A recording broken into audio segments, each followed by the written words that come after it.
Que segredo! Deus nos escolheu antes da fundação do mundo. Sabe por quê? Porque você é espírito. Deus não está preocupado com a sua carne. Você não comeu pastel aqui? Deus não está um pouquinho preocupado com isso.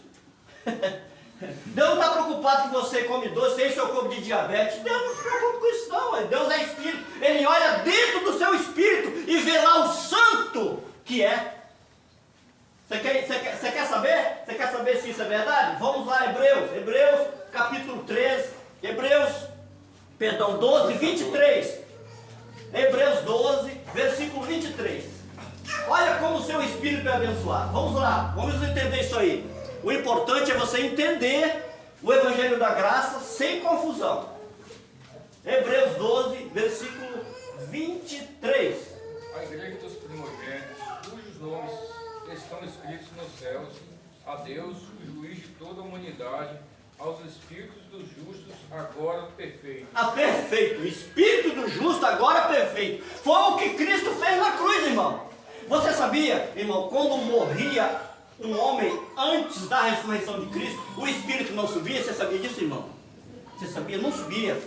Ele era retido da tumba, irmão. Ele estava na tumba ainda, o espírito não subia. Foi por isso que Cristo falou, ó, ninguém subiu ao céu, João 3:13. Ninguém subiu ao céu, senão aquele que desceu, o Filho do Homem. Ninguém subiu. Mas Elias foi, era carruagem de fogo, Elias foi para o céu. Irmão, não, Deus transportava Elias de um lugar para outro. Não houve arrebatamento, não. Isso é conversa de missionário que não tem o que fazer. Mas Enoque andou com Deus, tomou para si. Não, irmão, ninguém subiu ao céu. Enoque também foi transladado de um lugar para o outro.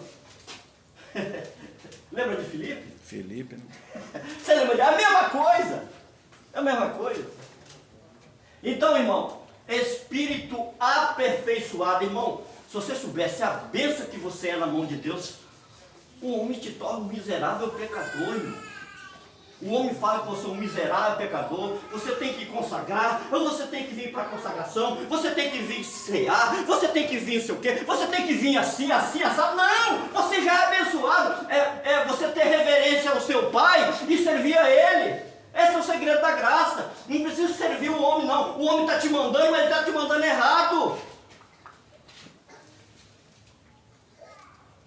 Irmão, eu pastor 20 anos. Vou falar uma coisa aqui com o irmão. Se o irmão estiver fazendo isso, eu fui tesoureiro durante 10 anos. E muitos irmãos morreram, eu cobrando dízimo, 10ª parte. E a maioria dos irmãos chegava para mim e falava assim: olha aqui, irmãos, minha 10ª parte. Senhora de 95 anos, olha aqui minha 10ª parte. Porque se Jesus voltar, vou para o inferno. Misericórdia, onde está escrito isso, irmão? Mas foi ensinado assim: dar-te-ei a coroa da vida e seres fiel até o fim. Meu irmão, usa um versículo para poder. Eu fiz isso, irmão.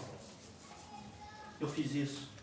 E depois que eu me converti à graça, foi uma loucura na minha vida. Eu chorei durante 7 dias porque minha esposa até hoje não aceitou, as minhas filhas não aceitou, a minha filha falou que eu estava louco, me levou para o psicólogo, e a graça entrando, a palavra entrando, Cristo revelando palavra, eu chorava, e eu sei que foi uma turbulência. Hoje não, irmão, hoje tem 7 anos que eu estou na graça, só na benção. Aprendi a amar minha esposa, aprendi a te amar porque eu sei que tem um espírito aperfeiçoado, aprendi a amar, você tem um espírito aperfeiçoado, não olhando segundo a carne, como lembra aqui, ó. Não olhando segundo a carne, porque todos nós erramos na carne, mas tem um espírito aí que vem aperfeiçoado do céu. Você sabia disso aí, irmão? Louvado e engrandecido ao nome do Senhor. Aprendi a amar mais a minha esposa, aprendi a cozinhar junto com ela, aprendi a fazer, porque eu só servia homens. Não tinha tempo para minha família. Você é espelho, você tem que vir, você tem que preparar assim, você tem que. Você não vivia, só eu via para o homem. Então você tem que vir para a sua família. Deus, saúde e família, em primeiro lugar. Irmão, quantos casamentos desfeitos a religião? Eu estava no ministério de 20 anos lá. Eu vi mais de 25 casamentos ir embora por causa da religião. Não porque eu tenho que ir lá consagrar, uma mulher faz o almoço. Não, eu tenho que ensinar. Irmão, vou contar um caso aqui real, tá? Um caso real, você vai chorar agora. Mas já estou terminando, Belino. Isso aconteceu aqui no Planalto. Eu não sei qual o caso. A irmã foi fazer uma consagração e chegou em casa. Ela topou o seu marido. Isso foi caso real, não estou contando história não. E ela tinha deixado 50 reais em cima da geladeira. Isso faz muitos anos, muitos anos. E era o dízimo dela. Ninguém podia botar a mão, só o pastor. O pastor podia, né? Ninguém. Aí essa irmã chega em casa, o marido já tinha feito almoço. Sabe por quê? Porque acabou o gás, ela pegou os 50 reais e foi lá e comprou o gás. E quando a irmã chegou, foi procurar os 50 reais em cima da geladeira, cadê os 50? Falou, olha, mas cadê meus 50? Cadê meu dízimo que estava aqui? Não, minha querida, eu comprei o gás, porque acabou o gás, eu não tinha dinheiro. Não, que não sei o que, eu não posso tomar ceia hoje, se eu não pagar o dízimo eu estou roubando a Deus, eu sou ladrão, eu sou... Irmãos, essa irmã tomou tanto soco no rosto, essa irmã derramou lágrimas. Por quê? Foi ensinada assim. Porque Deus não precisa de dinheiro não, irmão. Deus não precisa de dinheiro não. Se você chegar aqui com dinheiro aqui para mim, aqui pastor, meu dízimo, ô irmão, você vai ouvir aqui a Bíblia. 10ª parte. E outra coisa, você sabe o que é a 10ª parte de Jerusalém? Vou explicar com os irmãos. A 10ª parte em Jerusalém era ano a ano, e era grãos, cereais. Olha só, irmão, a confusão que está aí fora. Era grãos e cereais, era ano a ano, ano após ano. Hoje é o quê? 30 em 30 dias. Irmão, que absurdo. Pior do que a lei de Moisés. E era só o dono da lavoura que dava. Isso! Só o dono da lavoura. E outra coisa, era uma sentença que Deus pôs em Israel. É só você ler Malaquias 1:1. A sentença para o povo de Israel. Não é para essa geração que é abençoada, não.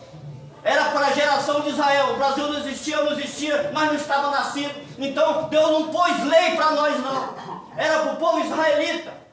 Então, irmão, eu preguei 20 anos na instituição, enganando as pessoas, dizendo que o devorador do capítulo 3, versículo 11, lá era o diabo. Irmão, era gafanhoto, era praga, que comia lavoura, aquelas pessoas que não levavam a 10ª parte para os povos lá separar aquele que está morrendo com fome em Israel.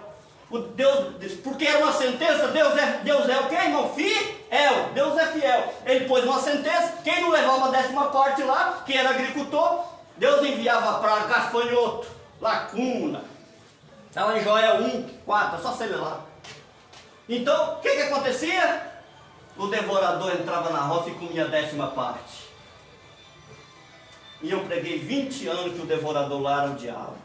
Irmão, o diabo vai entrar na sua vida se você não dá o dízimo. Irmão, o diabo vai tomar seu emprego se você não dá o dízimo. Irmão, o diabo vai acabar com seu casamento se você está sendo infiel. Irmão, e condenando, jogando condenação em cima do homem, sabendo que ele é abençoado, que todos são abençoados, toda sorte de bênção, desde antes da fundação do mundo. Então, irmãos, a vida que eu tinha era uma vida de escravidão. Eu não quero repreender não, irmão, aqui. Eu estou falando no entendimento da doutrina de obedecer a homens. Quando você obedece a homens, você esquece de Cristo. Esquece de Cristo. Eu esqueci de Cristo durante 20 anos. Não, e você não faz isso não, que eu estou lá. Amém, você está lá, irmão, mas cuidado com você obedecer homem. Você obedecer homem, está obedecendo sacerdote. 1 Pedro 2:9 diz que o sacerdote real é Cristo. Acabou o sacerdote humano. Mas irmão, mas não está escrito que lá em Hebreus capítulo 3 que o pastor, irmão, é dom, não é título. A teologia pegou e botou título, porque lá é dom.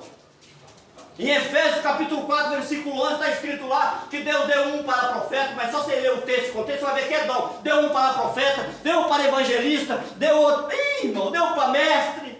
Então é dom. O homem não pode pegar esse título e escravizar você. 10ª parte. Vem, irmão, Quando eu descobri a graça, o que mais me chocava é quando tinha um trabalho de ser. Se eu não fosse, eu não estaria em comunhão com Deus, por causa do pedacinho de pão. Não, onde está escrito isso? Está onde escrito isso? Mas se você tem que obedecer ao homem. Se você não obedecer ao homem, se você não obedecer ao homem, você é o quê? Ele fala desobediente. Cuidado, Jesus está voltando, hein? Vou dar um estudo sobre isso aí, irmão. Fique de boca aberta. Você tem que aprender. Se você aprender, você não obedece mais o homem. Você obedece a Cristo. Ah, irmão, e agora você está onde? Estou em Cristo. Você está reunindo onde? Aqui, entre os irmãos, tudo abençoado, com toda sorte de bênção. Amém. Você perdeu o temor? Não. Foi maior o temor. Porque você não tem que andar segundo a sua carne. Porque a carne leva as consciências do mundo. E o mundo traga você no casamento. O mundo traga você na prostituição, na bebida, nas drogas. O mundo traga você. É só você dar lugar. Eu sou casado há 33 anos, mas minha esposa, se eu sair dessa porta aqui, ó, e dar lugar à minha carne, eu acho um monte de mulher. Sim ou não? É só dar lugar à carne, irmão. Mas a tendência do homem abençoado e temor de Deus não é essa. A tendência é você servir a Deus em espírito e em verdade.